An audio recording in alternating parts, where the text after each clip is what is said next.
Hello everybody, welcome back to the channel. So in today's video, we are going to be talking about the future of the DCU held by James Gunn. So it is almost basically official. DC Studios are going to be having a massive 2-year run. In the year of 2025, Superman will release. Later on that year, we will be seeing Peacemaker 2, which will be on Max. Heading towards 2026, SuperGirl will be releasing. Lanterns would also come out on Max, and then we're going to be having ClayFace coming in September, and on October, the Batman Part 2 will be releasing. So 2 projects in 2025 and 4 total projects in 2026. Many have been saying, what is going to go on between ClayFace and the Batman Part 2? Because ClayFace does release on September 2026, while the Batman Part 2 comes out 1 month later. James Gunn has talked about this, and he said that he is not worried about ClayFace releasing 1 month before the Batman Part 2 because ClayFace is in the DCU, so it does not matter. Once again, James Gunn has debunked the rumors of a potential merge of Robert Pattinson's The Batman going into the DCU. James Gunn is literally saying the Batman Part 2 has nothing to do with the DCU, and so because of that, I am allowed to place ClayFace 1 month before this project. So let's explore the ClayFace project just for a second, because I know many have been saying that not many people might be interested in a movie like ClayFace, like why this project and why this character, especially out of all other characters under DC Studios. So keep in mind that ClayFace doesn't film until spring 2025, and currently there is no director and no actor yet. The first film that will be filmed next year will be SuperGirl, Woman of Tomorrow, which will be filming in January 2025. But here is going to be a question that James Gunn did answer on Threads earlier today. Somebody questioned, is ClayFace officially the 3rd DCU film? Why didn't you choose to do more prominent characters first, like Flash or Wonder Woman? James Gunn responded, because of the #1 rule here at DC, no movie will be greenlit before the script is ready, and Mike Flanagan's script was ready. And as for the Flash, we're holding a beat on development. So a couple of things to pick on from here, because there's a lot of things that we can learn from just this statement here from James Gunn. First things first, James Gunn is taking a much different approach with his universe compared to the MCU. It's a fresh approach, meaning the DCU will not go into a factory style type of problem where you do release 3 to 4 projects every year, and those 3 to 4 projects are very similar to one another, meaning there's very little creative ideas and you're just rinse and repeating per project. James Gunn does not want that to happen, which is the reason why he is explaining that a script has to be ready first, right? It has to be very good, very engaging, very different, and then greenlight the project. This really does counter whatever the MCU was going through in the past 4 to 5 years, which is prioritizing quantity over quality instead of quality over quantity. James Gunn wants to fix this, but in the DCU. Think about it like this. James Gunn wants every project to feel very different, very standalone-ish, if that's even a word. But he wants every project, every movie to stand alone on its own without having any sort of continuity with it. This is what's going to lead me towards the next point. James Gunn also said that he does want to structure the DCU kind of like Star Wars, and it's not going to be a lot like the MCU. Gunn has envisioned that the DCU as a universe will have individual stories unfold organically, and those stories and characters, they're going to be overlapping, so they're not going to go all chronologically as we do go by. Different projects, different movies through the years within these next 3 to 4 years could be prequels, sequels, etc. And there won't be a single overarching plot through all of these projects. Now, that does not mean that Gunn is not going to be making a Justice League film in the future, whether that's in 2028 or 2029. He has already hinted at a potential Justice League style event film, but that will be far, far off in the future. Right now, he just wants to let the world know, right, us as an audience, that the DCU does exist and they make movies correctly, that is engaging and that can be historical. And that is what he is aiming with for the project that he's working on right now, Superman. And so also with the style that James Gunn is approaching, this is also going to allow for the audience to not follow so many movies, having to do homework in order to understand what this next movie is going to be about. Very similar to Endgame. To anybody that was new to the MCU back in 2019, had to do so much homework between all the movies that were released between 2008 all the way until 2018. Moving on towards my next point, James Gunn is looking at what the market responds to, and he is seeing that the audience does gravitate towards spectacles, unique projects. It's the reason why we have seen movies like Top Gun Maverick, The Batman, Doom Part 2 all do very well. They're all very different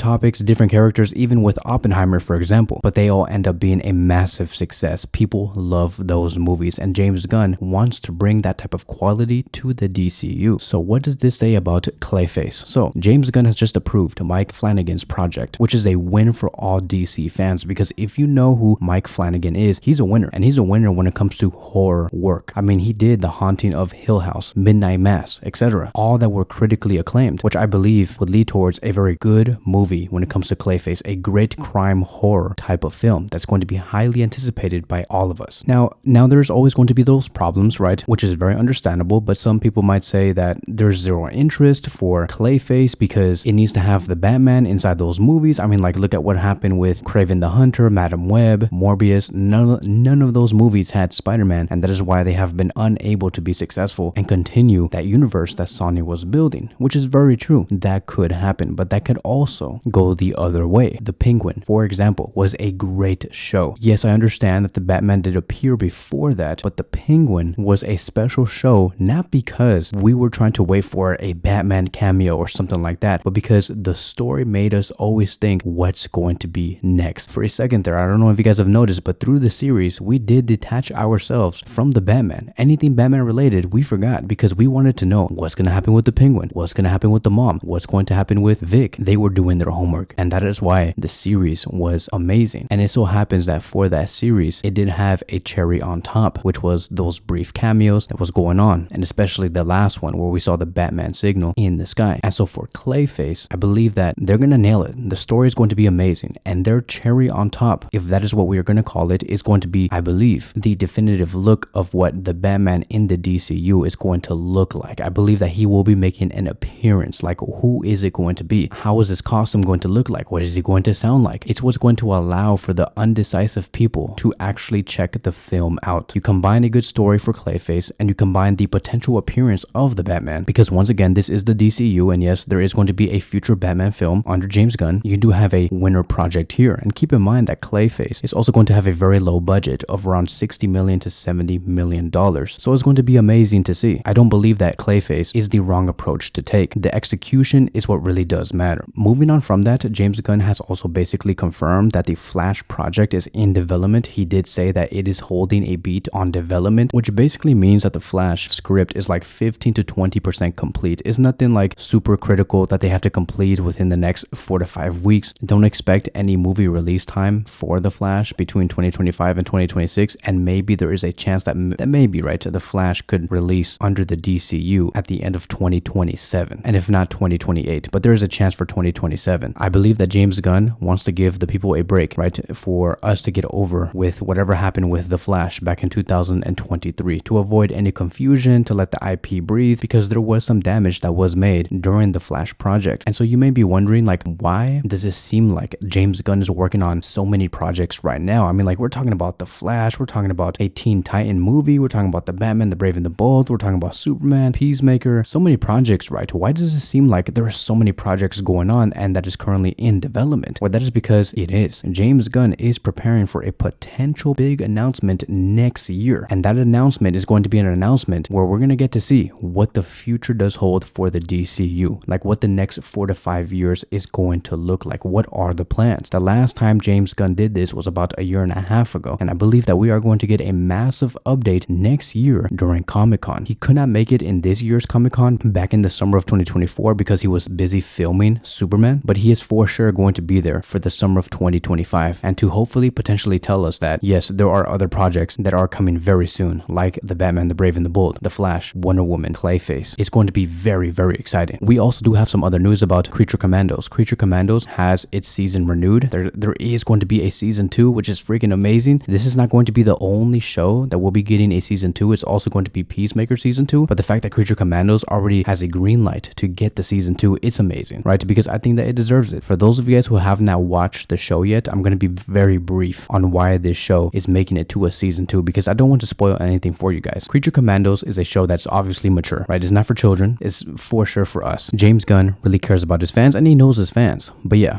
Creature Commandos has humor, heart, violence. It has action. The character backstories is so rich. The animation and the voice acting, it's amazing. The narrative, the pacing. I never feel bored every time I watch a show from Creature Commandos. And the cultural references, it's just so funny. Like the meta humor and the social commentary, it's like, bro, like James Gunn is just that guy. He really knows how to put together a series or a movie project. So there is so much to look forward to for the DCU. I'm very excited to see what James Gunn has in store for us for for the next 2 to 3 years. Thank you guys so much for watching, and I will see you guys in the next one.